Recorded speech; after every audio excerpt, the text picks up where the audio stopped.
Yo guys, what is going on? JPS back with another video, and today we're going to be watching Operation London Bridge, how the Queen's funeral will work, and this will be the final video I post before the Queen's funeral takes place on Monday. I wanted to ask you guys, what's the best way for me to go about making content about that? Should I do a live stream? Should I do a video?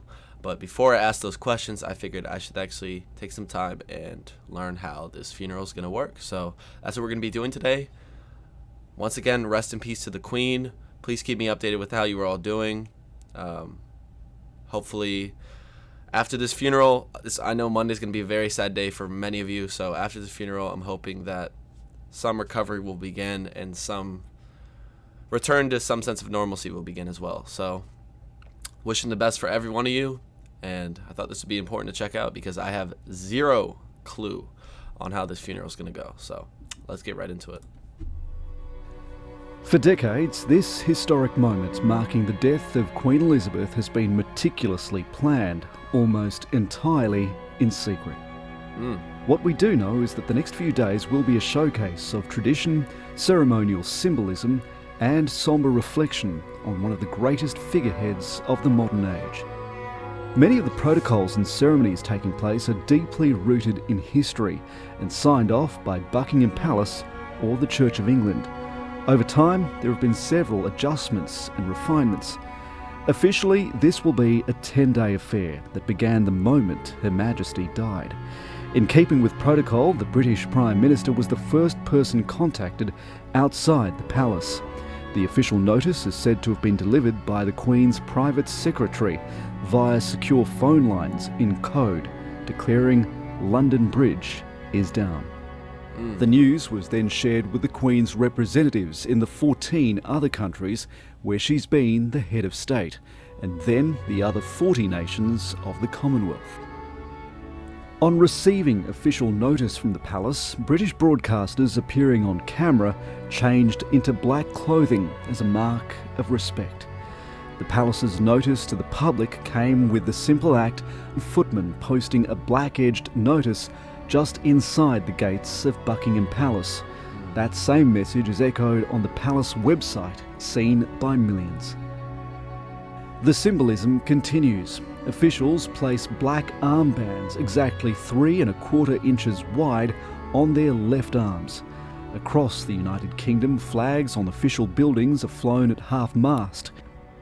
The United States too, all the flags here are half-mast right now. They have been all week. Church of England instructs parishes across the UK to ring church bells now and for the next 10 days in recognition of the death of their supreme governor.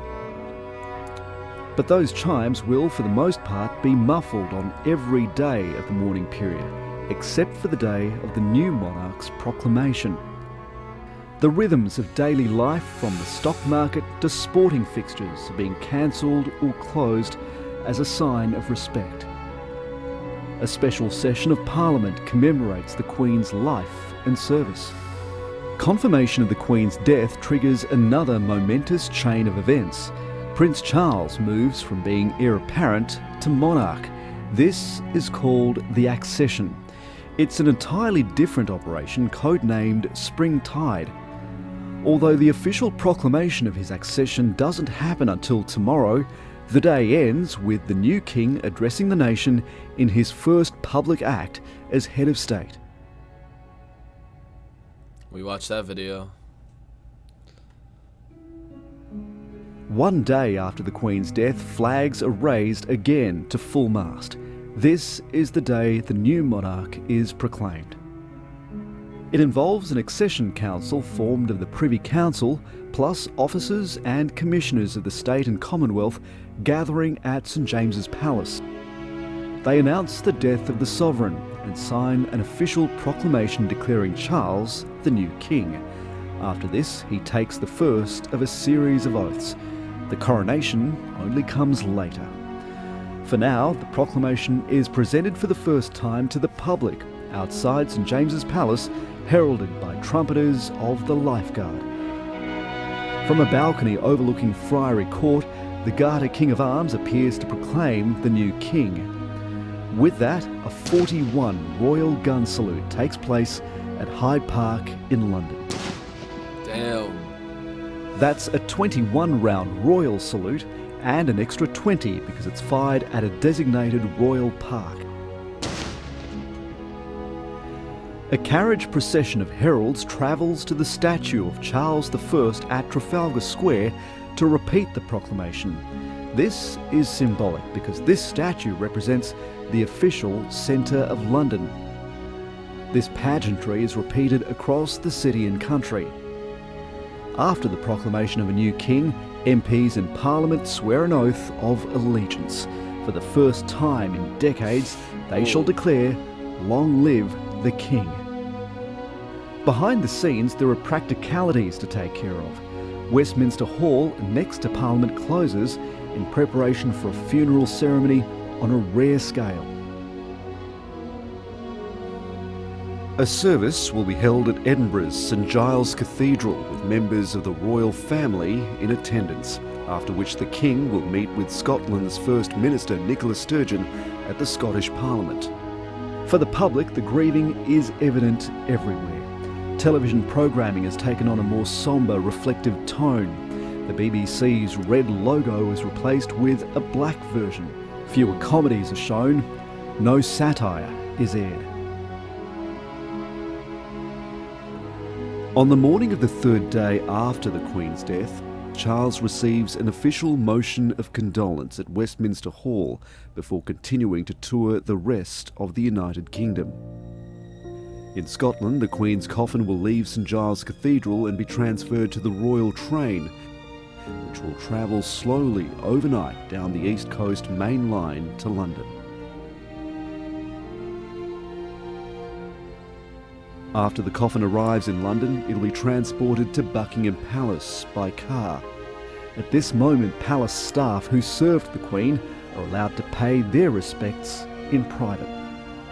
King Charles will travel to Northern Ireland to receive another message of condolence, this one at Hillsborough Castle, and attend a service at St Anne's Cathedral in Belfast. The Queen's coffin will be placed onto a carriage at Buckingham Palace and led in a short procession down the Mall, through Horse Guards Parade in central London, past the Cenotaph and Big Ben to Westminster Hall. Here, the Queen's body lies in state on a catafalque, an ornamental platform draped in purple. The royal orb, sceptre and imperial crown are placed on the casket. Damn. King Charles, back from his tour of Scotland... It's crazy because after seeing the coronation video and seeing them, seeing the Queen literally become the Queen with those exact things, and then it's placed on her when she's passed away, that's... placed on the casket. Look how, just royal that looks. That's insane. Man. King Charles, back from his tour of Scotland and Northern Ireland, leads family members in mourning at a memorial service. Soldiers made up of members of the Army, Air Force, Navy, Gurkhas and Beefeaters stand guard as the doors open to the public for 23 hours a day.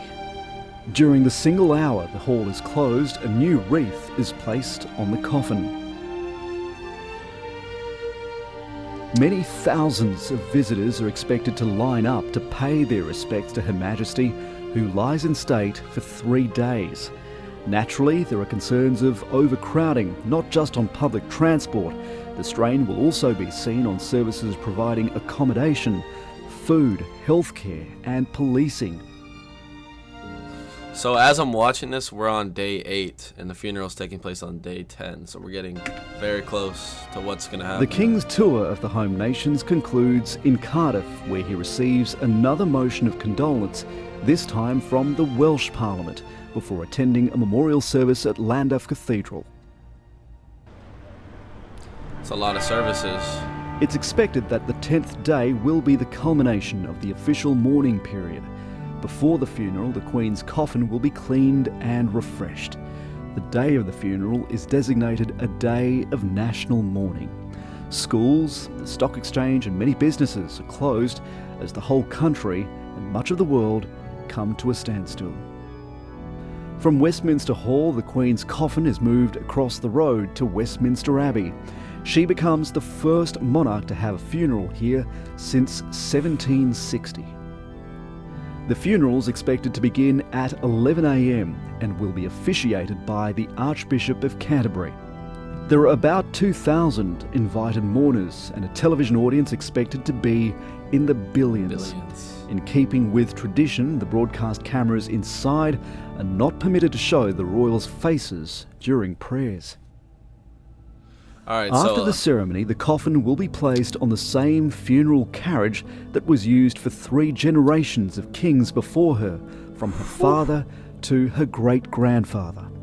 From here, the Queen's coffin is carried to its final resting place inside St George's Chapel in Windsor Castle, next to the tomb of her father, King George VI.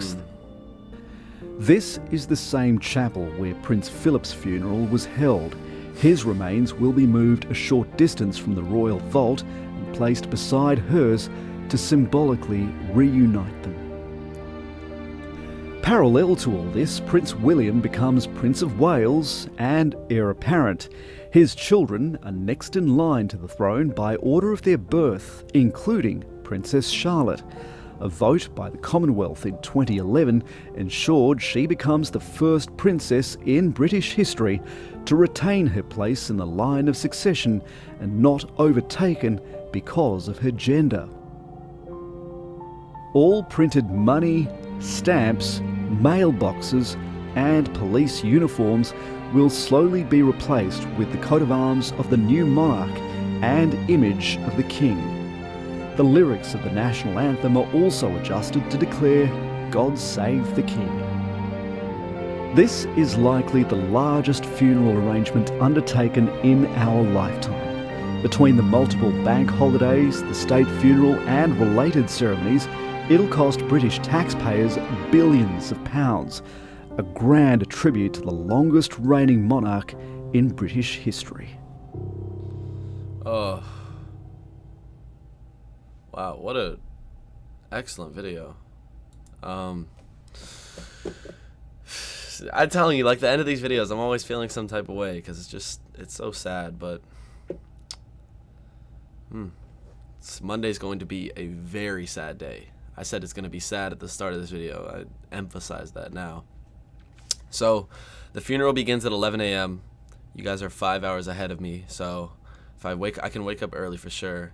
And then I don't know what the stream would look like. Like, I feel like I'm going to get copyright strike if I do a live stream reacting to it. So maybe I will watch the stream and then cut up some bits of my reaction and put that up. You guys should let me know what you want to see with that. But I definitely want to do some type of coverage on my channel for the Queen's funeral, for sure. And even if it does get strike down, I'm watching the whole thing regardless. So anyways, guys, I hope you all have a good rest of your weekend, and I hope Monday goes smoothly for everyone to some extent. And yeah, everyone, please just keep me updated with how you're all doing. Wish the best for all of you. My deepest empathy and condolences are with every single one of you and your family. So just keep that in mind, and we're all gonna push through and get through this together. Remember, a lot of people are feeling the same way as you, so no one's really alone in this, if that makes any sense, or if that makes anyone feel better. I hope it does. But yeah, that being said, guys, I will catch you in the next video, which will be on Monday with some coverage of the Queen's funeral. Until then, everyone stay safe, and I'll catch you guys in the next one.